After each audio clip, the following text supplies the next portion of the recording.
नमस्कार दोस्तों, स्वागत है आप सभी का आपके अपने YouTube channel all exam guide गुरु 2.0 पर। दोस्तों, रोज की तरह मैं आपके लिए मैथ्स का टेस्ट लेकर आया हूं।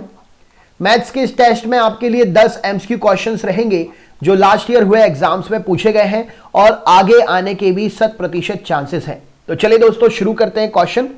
तो बेस्ट ऑफ लक आपके लिए कि 10 के 10 आप सही करें और आपका आंसर सही आए। पहला प्रश्न यह है, 5 अंकों की वह सबसे छोटी संख्या कौन सी होगी जो 12, 15 और 18 से पूर्ण रूप से विभाजित हो जाए। तो यहां पर आपके लिए गौर करने वाली बात है, पूर्ण रूप से विभाजित करना है।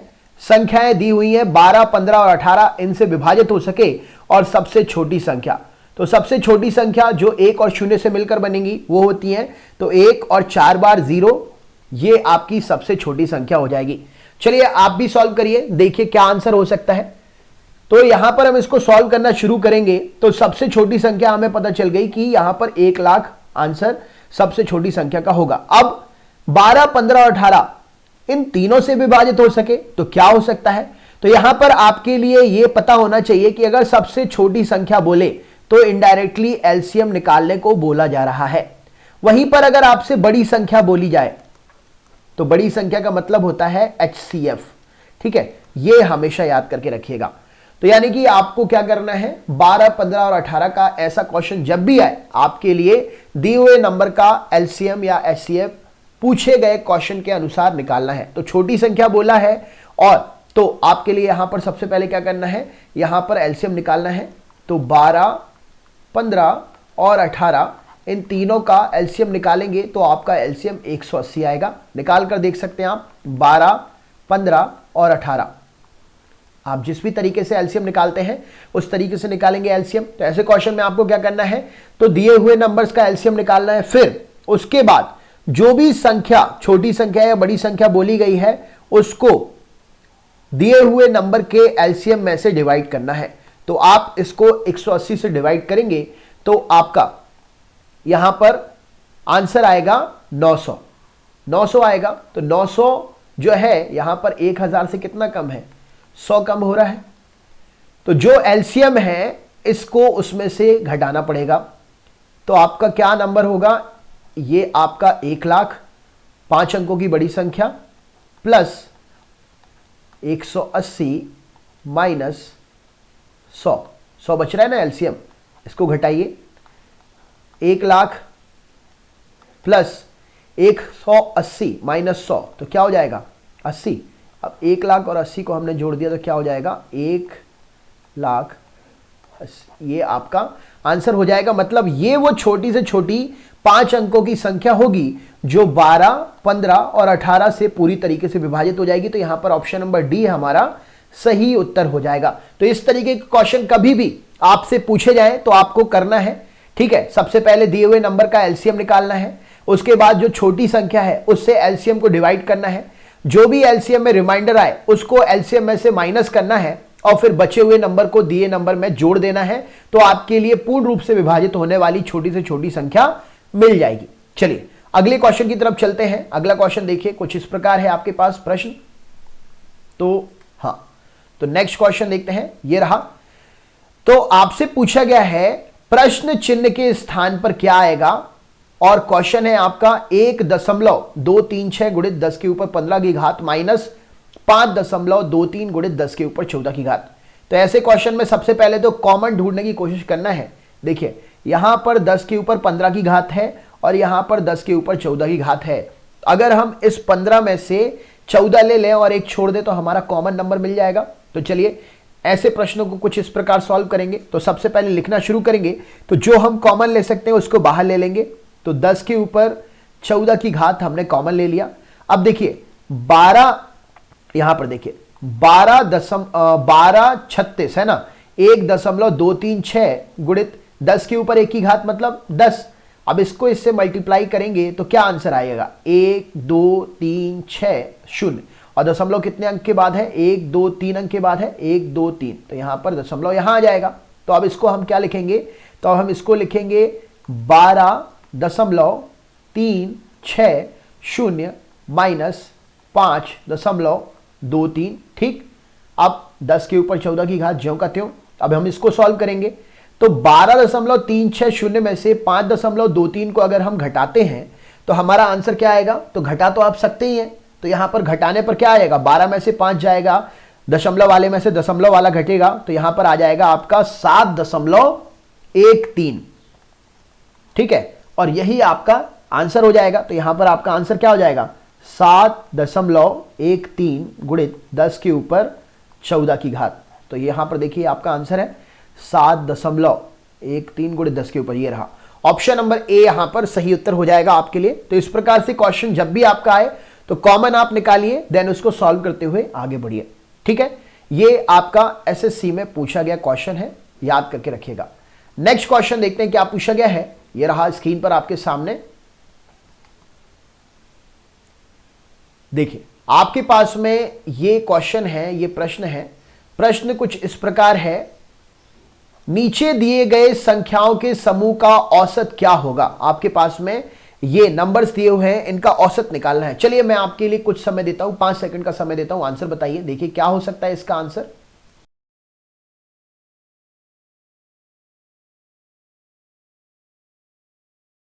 उम्मीद करता हूं आपने सारे अपने गणितीय तर्क लगा लिए होंगे आंसर निकालने के लिए।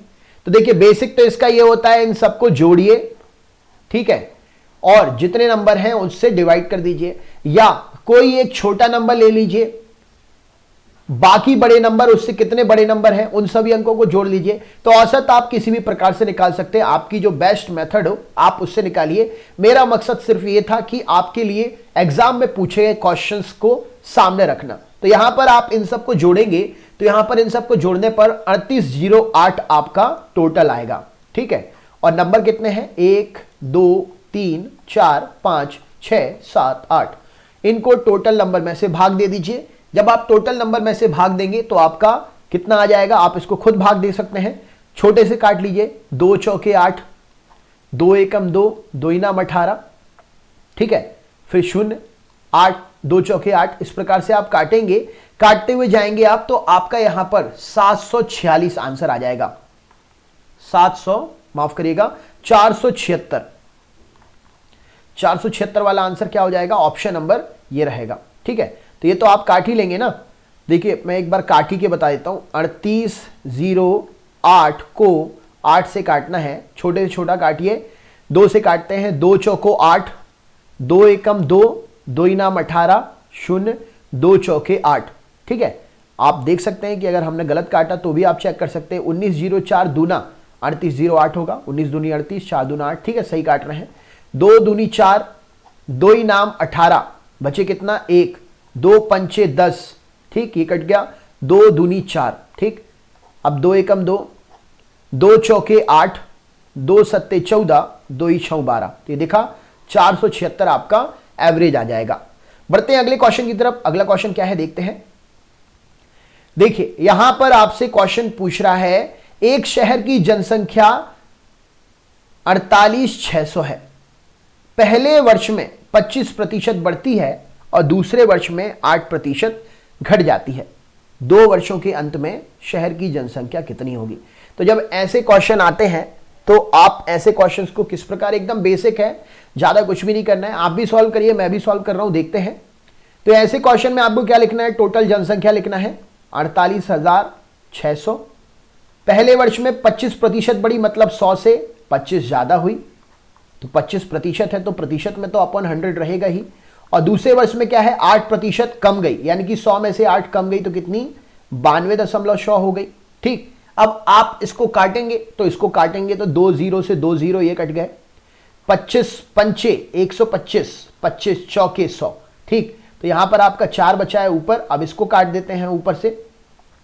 2 दूनी 4, 2 चौके 8, और यहां पर क्या बचेगा? 1, 2 ही 6 12। देखिए मैं छोटे नंबर से इसलिए काटता हूं, जिनसे बनता है बहुत अच्छा, जिनसे नहीं बनता कम से कम वो सीख लेंगे। 2 एकम 2, 2 दूनी 4, 2 ही 3 6। तो यहां पर 48,6 गुणित 5 गुणित 23।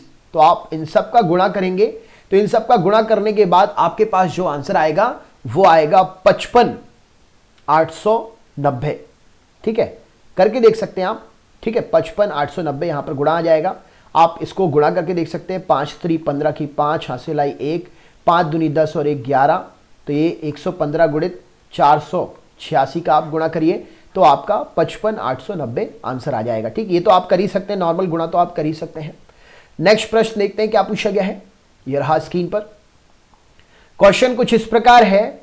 सुश्री संध्या जी, एक संध्या जी हैं, उन्होंने 12% प्रति वर्ष की दर से साधारण ब्याज पाने के लिए 31,400 रुपए की राशि को 8 वर्ष के लिए जमा किया। 8 वर्ष के अंत में सुश्री संध्या को कुल कितनी राशि मिलेगी? देखिए, इतना जमा किया और इतने धन पर 8 वर्ष तक उनके लिए जो ब्याज मिला, टोटल जब जुड़ेगा तो उनके लिए कितना पैसा मिलेगा? चलिए सॉल्व करिए। आपके लिए थोड़ा समय दे देता हूं मैं आपके लिए। ज्यादा आपको अगर टाइम चाहिए तो वीडियो पुश कर लीजिएगा, मैं 5 सेकंड के बाद क्वेश्चन सॉल्व करना शुरू कर दूंगा।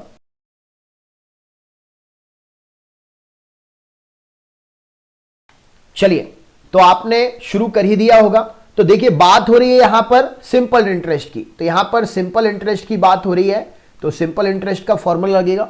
सिंपल इंटरेस्ट तो आपको पता ही है, P इंटू आर है ना, इंटू टी अपॉन 100, ये तो आपको बनता ही होगा, ये फॉर्मूला होता है। इस फॉर्मूले में आप दी हुई वैल्यू पुट कर दीजिए, कुछ नहीं करना है आपके लिए। तो 31,400 P, रेट क्या है आपका?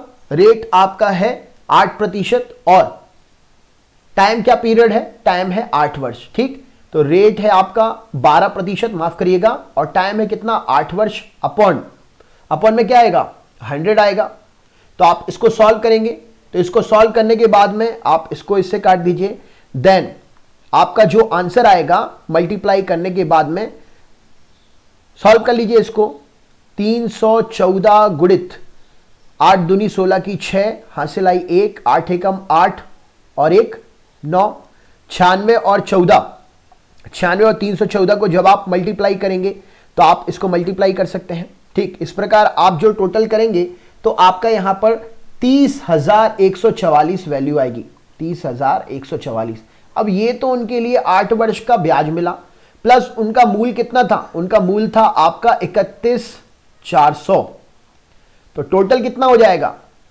4 का 4 ही 4, 4 का 4 ही 4, 4 और 1 5, 1 का 1 ही 1, 3 3 6, 61,544। 61,544, ये रहा आंसर। ऑप्शन नंबर बी यहां पर सही उत्तर हो जाएगा। ठीक है, तो यहां पर ऑप्शन नंबर बी सही उत्तर हो जाएगा। बाकी मल्टीप्लाई करते तो बन जाएगा ना, आपसे मल्टीप्लाई करके आप डायरेक्ट आंसर निकालें, और आंसर निकाल के और पहले वाला धन और जो उनका ब्याज है उसमें आप जोड़ दीजिए, तो उनको टोटल धन कुल इतना इनके लिए मिल जाएगा। ठीक है, नेक्स्ट क्वेश्चन चलते हैं, नेक्स्ट प्रश्न देखते हैं। देखिए, अगर आपको समय चाहिए तो आप अपना वीडियो पुश कर लें, क्योंकि मैं 5 सेकंड के बाद में क्वेश्चन सॉल्व करना शुरू कर दूंगा। अगला क्वेश्चन ब्याज वाला है। महेश 8,560 रुपए की राशि 4% प्रति वर्ष की दर से 2 वर्ष के लिए निवेश करता है। 2 वर्ष के बाद चक्रवृद्धि ब्याज, यहां पर आपके लिए क्या देखने को मिला? चक्रवृद्धि ब्याज। चलिए, तो चक्रवृद्धि ब्याज में तो सबसे पहले तो आपको चक्रवृद्धि ब्याज का फॉर्मूला पता होना चाहिए। चक्रवृद्धि ब्याज में फॉर्मूला क्या होता है? तो ये सिंपल इंटरेस्ट तो हमने PRT अपॉन 100 कर लिया, SI। CI का फॉर्मूला क्या होता है? CI का फॉर्मूला कुछ यूं होता है, आपने जरूर पढ़ा होगा, P फिर ब्रैकेट फिर 1 plus R upon 100 into T की घात -1, ये आपका फॉर्मूला होता है चक्रवृद्धि ब्याज का। बिल्कुल, तो यहां पर हमारे लिए P दिया है, यहां पर हमारे लिए रेट दिया है, यहां पर हमारे लिए वर्ष दिया है। हम बिल्कुल सिंपल इंटरेस्ट का चक्रवृद्धि ब्याज का फॉर्मूला पुट करते हुए आंसर निकाल लेंगे। तो हमारे लिए प्रिंसिपल क्या दिया हुआ है? 8,560, फिर 1 प्लस आर कितना दिया है? 4 अपॉन 100, कितने वर्ष के लिए? 2 वर्ष के लिए, -1। सॉल्व करेंगे आप इसको तो 8,560। ठीक, इसको आप सॉल्व करेंगे, काट पीट के भी सॉल्व कर सकते हैं, नॉर्मल भी सॉल्व कर सकते हैं। ठीक है, 100 के हिसाब से 104, 100 एकम 100 प्लस 4, 104 अपॉन 100। इसको आप दशमलव में लिखेंगे तो 1.04 के ऊपर 2 की घात -1, 1.04, 1.04 को 2 बार गुणा कर लेंगे तो आपका क्या आंसर आ जाएगा? 1.0816। ठीक है, ये आपका 1.4, 1.4 को गुणा करेंगे तो ये आ जाएगा। ठीक, अभी ये ब्रैकेट में 8,560 जो है आपका यूं ही चलेगा। अब 1.0816 में से 1 माइनस हो जाएगा तो क्या बचेगा 8560, ठीक है। उसके बाद में मल्टीप्लाई 0.1 से 1 माइनस हो जाएगा तो 0 ही होगा ना, 0816, ठीक। इसको मल्टीप्लाई करेंगे तो यहां पर आपका आंसर क्या आएगा, तो यहां पर आंसर आपका आएगा टोटल में इसका मल्टीप्लाई करने पर 698.496, तो 698.496 आ रहा है, तो 698.496, दशमलव के बाद की वैल्यू हम नहीं लेंगे, यहां पर ऑप्शन हमारा क्या आ जाएगा, तो राइट आंसर हो जाएगा हमारा 698, यहां पर आंसर आ जाएगा, ठीक है। ये आपका PNRT यहां पर सही उत्तर हो जाएगा, ठीक। नेक्स्ट क्वेश्चन देखते हैं क्या पूछा गया। लगभग आंसर आएगा आपका लगभग, ठीक है। तो आपका जो ये आंसर आएगा इसको इसमें से घटाना है, 8560 रुपए में से इसको घटाएंगे तो आपको मतलब इतने रुपए बढ़कर मिलेंगे, ठीक, इतने रुपए बढ़कर मिलेंगे। नेक्स्ट क्वेश्चन देखते हैं क्या पूछा गया है, ये रहा स्क्रीन पर। एक वस्तु को 84 रुपए में बेचने पर जितना लाभ होता है उससे दोगुना लाभ वस्तु को 96 रुपए में बेचने से होता है। वस्तु का क्रय मूल्य क्या है, माना वस्तु का क्रय मूल्य कितना है, x है। अब वस्तु को 96 रुपए में बेचने पर जितना लाभ होता है उससे दुगना लाभ, 84 रुपए में बेचने पर जितना लाभ होता है उससे दुगना लाभ 96 रुपए। तो यहां पर आपके लिए जमाने वाला मेथड आना चाहिए, हमने पहले भी जमाया हुआ है। जब हम समीकरण को बराबर करते हैं तो यहां पर क्या हो जाएगा, 84 वस्तु को बेचने पर लाभ दोगुना बराबर वस्तु को उसके क्रय मूल्य पर बेचने के लाभ का दुगना, इसके बराबर होगा, ठीक है। अब इसको आप सॉल्व करेंगे तो 184 दूनी 168 माइनस 2x बराबर 96 माइनस x गया, कितने बचेंगे x, 96 इधर प्लस का इधर आएगा माइनस का हो जाएगा, तो 168 में से 96 जाएगा तो कितना बचेगा 72, तो इसका मतलब क्या हो जाएगा हमारा 72 रुपए क्रय मूल्य होगा वस्तु का। ऐसे क्वेश्चंस आप इस तरीके से सॉल्व कर सकते हैं। नेक्स्ट क्वेश्चन देखते हैं क्या पूछा गया है, ये रहा स्क्रीन पर। देखिए ABC व्यापार में क्रमशः 380, 400 और 420 रुपए निवेश करते हैं। 180 यहां पर 180 है, 180 रुपए लाभ होता है तो इनके बीच का हिस्सा क्या होगा। तो देखिए सबसे पहले तो 380, 400 और 420 को ऐसे में आप अनुपात में डिवाइड कर लीजिए। आप इनको सबसे छोटे से छोटी संख्या में काट कर अनुपात में डिवाइड कर लीजिए, ठीक। 2 मिनट, हाँ, तो आप इसको अनुपात में डिवाइड कर लीजिए। सबसे पहले तो 420, 0 से 0, इस प्रकार आप इसको अनुपात में डिवाइड करेंगे तो आपका अनुपात में डिवाइड होने के बाद में जो सबसे छोटी वैल्यू आएगी उस वैल्यू को फॉलो करते हुए आप इसका आंसर निकाल सकते हैं, ठीक है। तो इसका आंसर आप मुझे कमेंट बॉक्स में शेयर करें, आंसर इन तीनों की वैल्यू क्या होगी, ये मैं आंसर आपसे सुनना चाहता हूं, आप इसका आंसर बताइए, ठीक है। बढ़ते हैं अगले क्वेश्चन की तरफ। अगला क्वेश्चन क्या है, तो यहां पर देखिए सोना पानी से 19 गुना और तांबा पानी से 9 गुना भारी है। इन धातुओं को किस अनुपात में मिलाया जाना चाहिए कि मिश्रण में 15 गुना पानी, मिश्रण पानी से 15 गुना भारी हो। तो मिश्रण वाले जब भी क्वेश्चन आए तो आप इनको चलिए सॉल्व करिए, थोड़ा सा समय देता हूं 5 सेकंड का। क्या आंसर निकाल सकते हैं आप बताइए।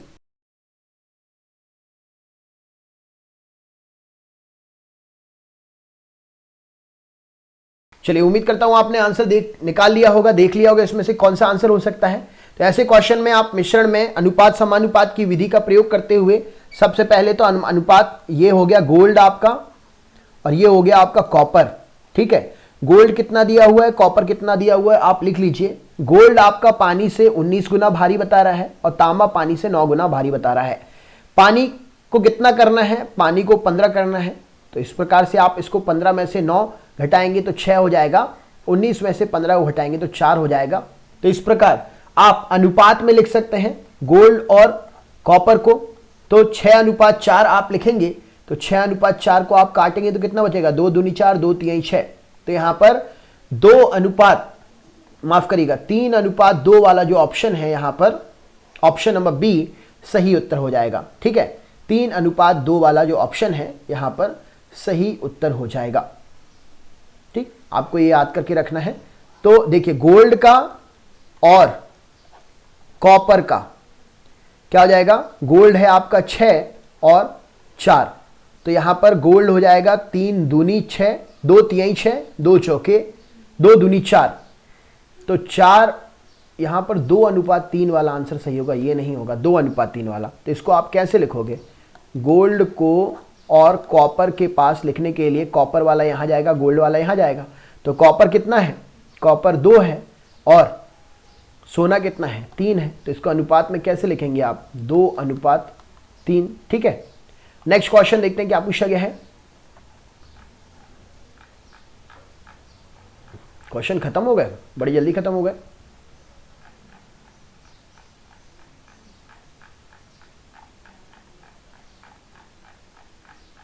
चलिए दोस्तों, तो सेशन आपका यहीं तक था, पता ही नहीं चला कि कब क्वेश्चन कंप्लीट हो गए।